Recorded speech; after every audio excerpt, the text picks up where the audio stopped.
Hello! పిల్లలు, మనవలు వచ్చి కూర్చోండి. మనం ఇప్పుడు హనుమద్ చరిత్ర చెప్పుకుందాం మళ్ళీను. ఈ ఆంజనేయ స్వామి భీముడికి చెప్తున్నారు. కలియుగ లక్షణాలు ఎలా ఉంటున్నాయో. ఇంత క్రితం కొన్ని చెప్పాను.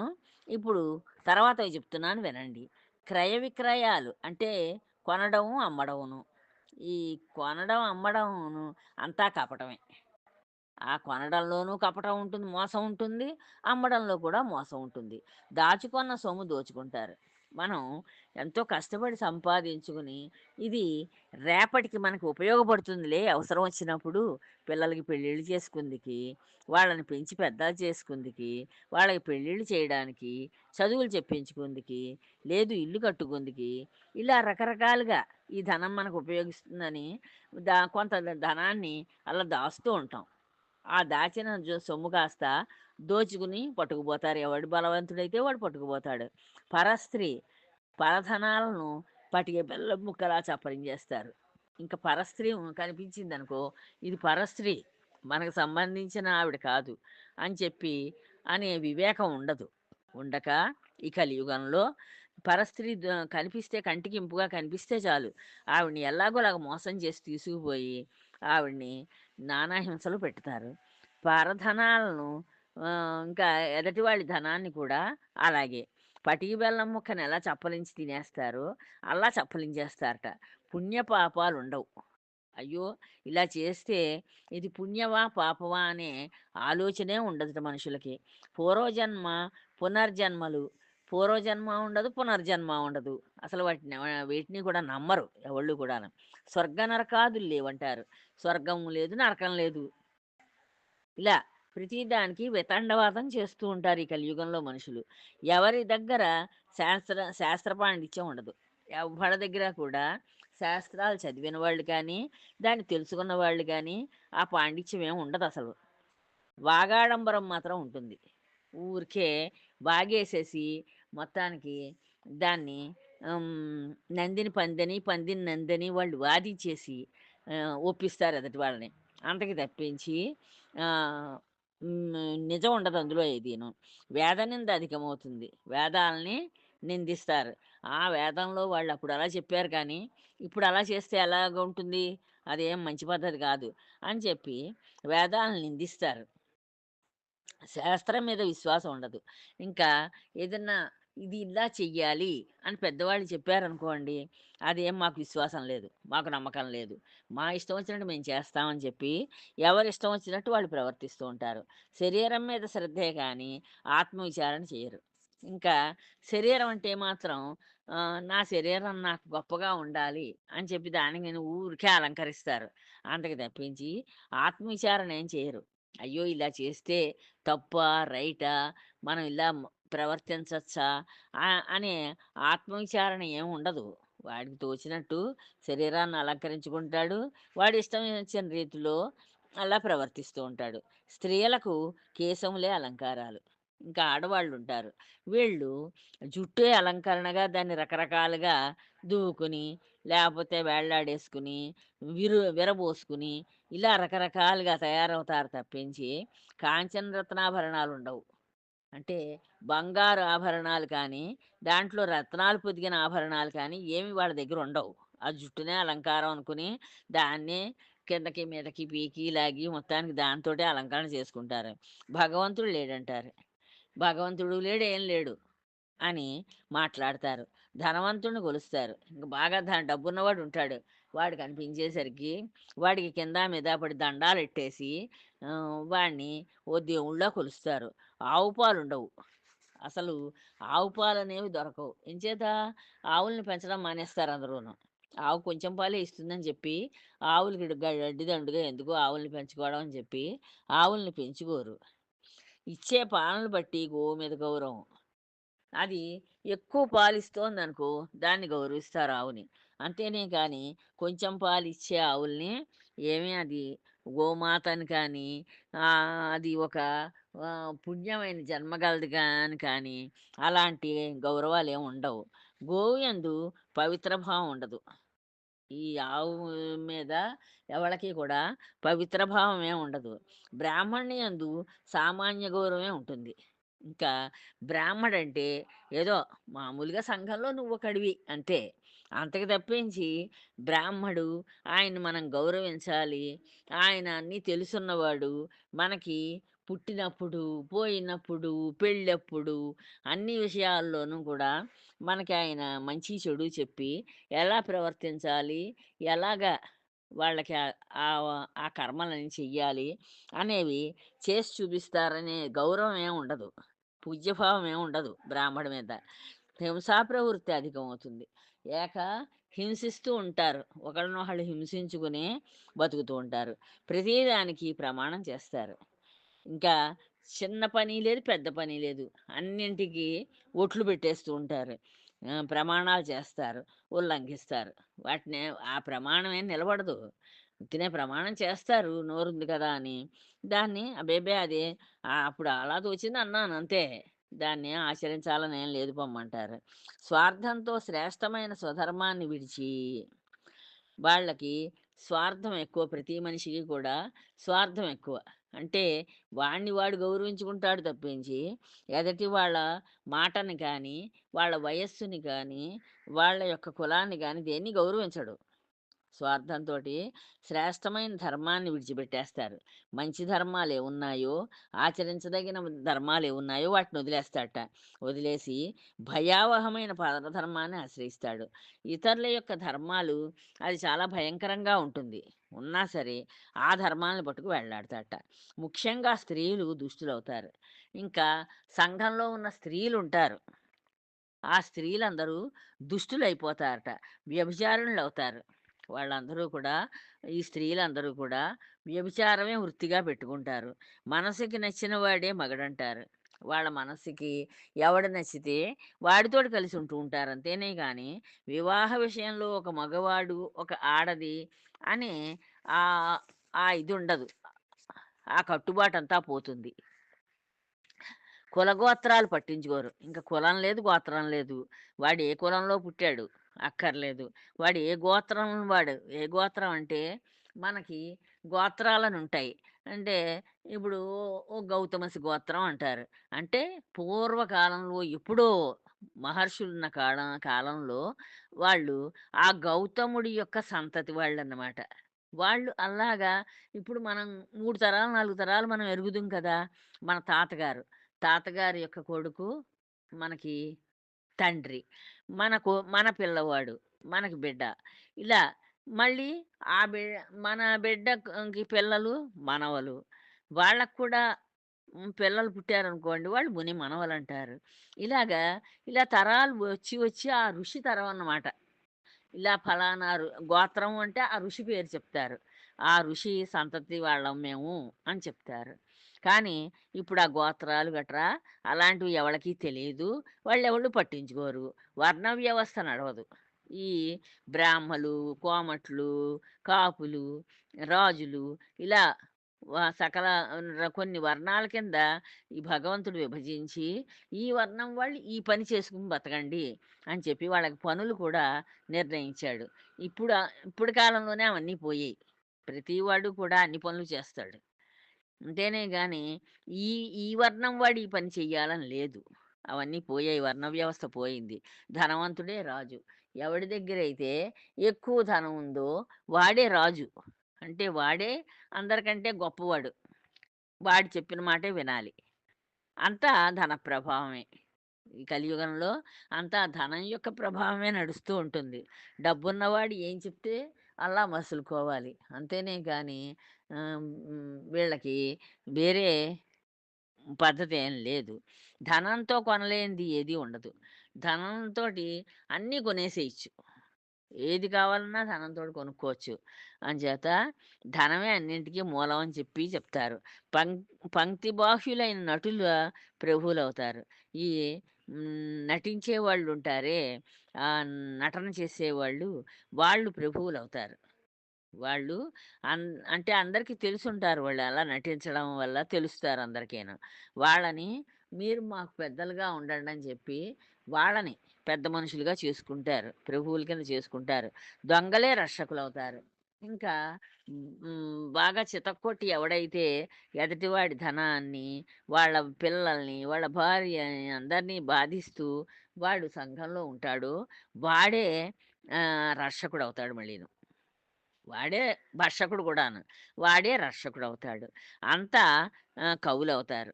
ఇంక ప్రతివాడు కవిత్వం చెప్తాడు. వాడికి తోచిన పద్ధతిలో వాడు కవిత్వాన్ని చెప్తూ ఉంటాడు. పాలకులు పన్నులు వసూలు చేస్తూ ఉంటారు. ఈ పాలకులేం చేస్తారు? మా పన్నులని చెప్పి ఈ ఇంటి పన్నంటారు. మనం ఇల్లు కట్టుకొని ఉంటూ ఉంటే, ఆ ఇంటికి ఏడాదికి ఇంత పన్ను కట్టండి అంటారు. లేదు ఒక ఎకరం భూముంటే ఈ ఎకరం భూమిలోను నువ్వు పంటలు పండిస్తున్నావు కనుక దానికి పన్ను కట్టండి అంటారు. అలాగే మంచినీళ్ళు మనకి వాళ్ళు గవర్నమెంట్ అని వాళ్ళు సప్లై చేస్తూ ఉంటారు మంచినీళ్ళు. ఆ మంచినీళ్ళకి పన్ను కట్టండి అంటారు. ఇలా అన్నింటికి ప్రతిదానికి పన్నులు వసూలు చేస్తూ ఉంటారు. అంతేనే కానీ ప్రజల బాగోగులు మాత్రం వాళ్ళు పట్టించుకోరు. ఈ ప్రజలకి అన్ని సౌకర్యాలు అందుతున్నాయా లేదా? మనం డబ్బులు కట్టించుకుంటున్నాం కదా వాళ్ళ దగ్గర. వాళ్ళకి సదుపాయాలు మనం చెయ్యాలి అనే ఆలోచన మాత్రం ఆ ప్రభువులకుండదు. మేము ప్రభువులం కనుక మీరు మాకు పన్నులు కట్టండి అని కట్టించుకుంటారంతే. ప్రజల ధన, మాన ప్రాణాలకు రక్షణ ఉండదు. ఇంకా ఈ కలియుగంలో ప్రజలకి వాళ్ళ ధనానికి రక్షణ లేదు. ఇంట్లో పెట్టుకున్నా పట్టుకుపోతారు బుర్ర బదలగొట్టి. లేదు ఎక్కడైనా దాచుకున్నా మోసం చేసి పట్టుకుపోతారు. వాళ్ళ ప్రాణాల్ని కూడా హరించేస్తూ ఉంటారు. వాడు ఏ పాటి నెమ్మదైన మనిషిగా కనిపించినా వాడి దగ్గరున్నవన్నీ ఎదుటి వాళ్ళు లాగేసుకుంటూ ఉంటారు. అనాథలవుతారు. అంచేత ఏ దిక్కు మొక్కు లేని వాళ్ళ కింద అయిపోతారు ఈ ప్రజలందరూను. పాలకులెప్పుడూ యుద్ధాల్లో మునిగి తేలుతూ ఉంటారు. ఇంకా ఈ పాలకులున్నారే, వీళ్ళు ఎంతసేపు ఆ పక్కవాడి రాజ్యంలో ఏముందో అది మనం లాక్కొని తెచ్చుకోవాలి. యుద్ధం చెయ్యాలి వాళ్ళతోటి అని చెప్పి, ఆ యుద్ధాల మీదే వాళ్ళకి ధ్యాసుంటుంది గానీ, దానికి సంబంధించిన ఖర్చులే చేసుకుంటారు కానీ, ప్రజల బాగోగులు మాత్రం పట్టించుకోరు. దేవాలయాలు ధూపదీప నైవేద్యాలు పెట్టే దిక్కు లేక విహీనం అవుతాయి. ఇంకా దేవాలయాలుంటాయి. మనుషులకే దిక్కు లేదు బతికున్న వాళ్ళకి. ఇంకా ఒక రాతిని కొలిచే వాడెవడుంటాడు? అంచేత దేవాలయాల్లో దీపం పెట్టడం గానీ, ఆహ్ అగరబత్తి వెలిగించడం గానీ, ఇలాంటివేమీ నైవేద్యం పెట్టడం గానీ, ఇలాంటివేమీ జరుగుతూ ఉండవు. మూసిపెట్టేస్తారు దేవాలయాల్ని. వాని భూములను ఆక్రమించుకుంటారు. ఆ దేవాలయాలకు పూర్వం నుంచి దేవుడు మాన్యం అంటూ ఇక పూర్వపు రాజులు ఎకరాలెకరాలు దేవుడికి రాసిచ్చేవారు. అందులో వచ్చే డబ్బుతోటి ఆ పంటలతోటి పంటలమ్మి, ఆ డబ్బుతోటి దేవుడికి అన్ని సదుపాయాలు, అన్ని ఉత్సవాలు చెయ్యండని చెప్పి అలా వాళ్ళు ఏర్పాటు చేశారు. ఆ భూములన్నిటిని ఈ ఎవడికి బలం ఉందో వాడు ఆక్రమించేసుకుంటాడు. దైవ దర్శనానికి ధనం గుంజుతారు. మనం గనక దేవుడిని చూడాలని వెడితే దా దానికి దేవుడిని చూడ్డానికి టిక్కట్టు అని తీసుకుంటారు. అని డబ్బులు తీసుకుంటూ ఉంటారు. భక్తి సంపాదనకు మార్గం అవుతుంది. భక్తి ఉండి దేవాలయానికి వెడితే మనం డబ్బులు కట్టే అక్కడ ప్రసాదాన్ని కొనుక్కోవాలి. డబ్బులు కట్టే దేవుణ్ణి చూడాలి. అంతేనే కానీ దైవ దర్శనం మనకవ్వదు. డబ్బులుంటేనే దర్శనం. డబ్బులుంటేనే అక్కడ ప్రసాదం ఉంటుంది. అది అమ్ముతారు మనకి. నిషిద్ధ పదార్థాలని సేవిస్తారు. ఇది తినకండి. తింటే మీకు ఒళ్ళు తెలియకుండా పడిపోతారు రోడ్డు మీద అంటారు. అన్నా సరే ఆ నిషిద్ధ పదార్థాలనే తింటారు. అలాగే ఈ మాంసం తినకండి, ఈ మద్యం తాగకండి, ఏది వద్దన్నారో ఆ పనులే చేస్తూ ఉంటారు ఈ కలియుగంలో. అందరూ మాంసాహారులవుతారు. ఇంక ప్రతి వాళ్ళు కూడా మాంసాన్ని తినడమే నేర్చుకుంటారు.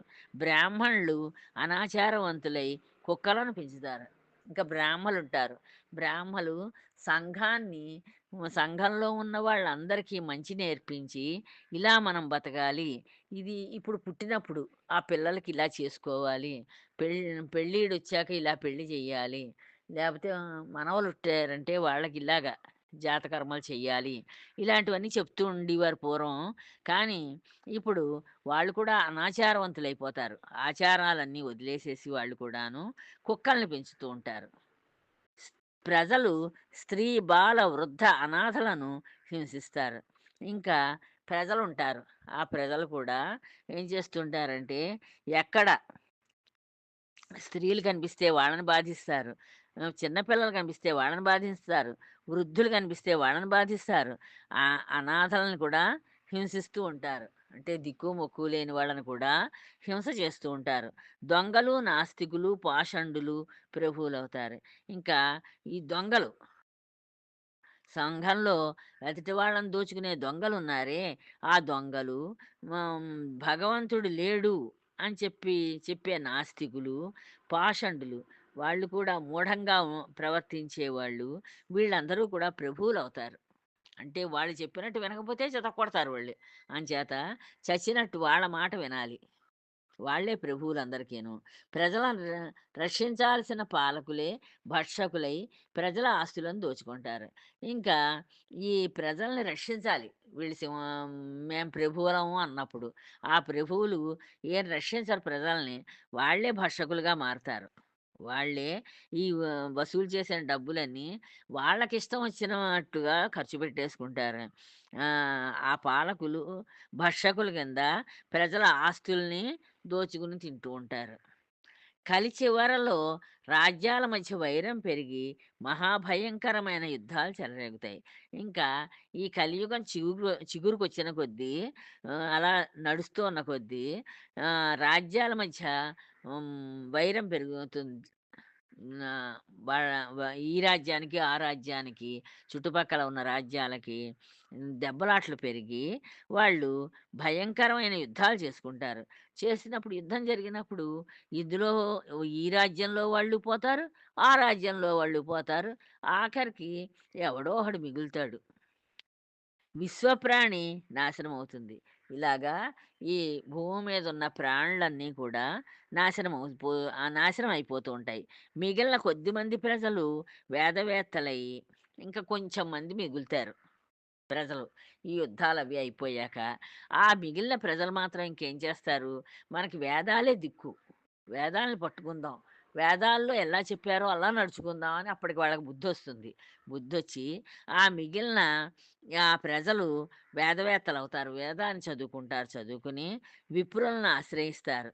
బ్రాహ్మణుల్ని ఆశ్రయించి, "బాబు మీరు ఇందులో ఏముందో మాకు చెప్పండి. మేము ఎలా నడుచుకోవాలో చెప్పండి" అని చెప్పి వేద ధర్మాలని తెలుసుకుంటారు. వేదంలో చెప్పిన ధర్మాలన్నీ కూడా మాకు నేర్పండి.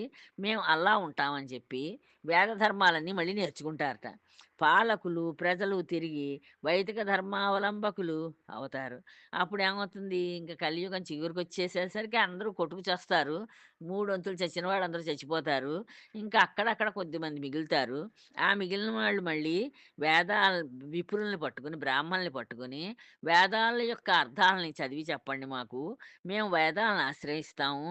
మీరెలా చెప్తే అలా నడుచుకుంటాం అని చెప్పి, వాళ్ళు ఆ ధర్మాలని అవలంబిస్తారట.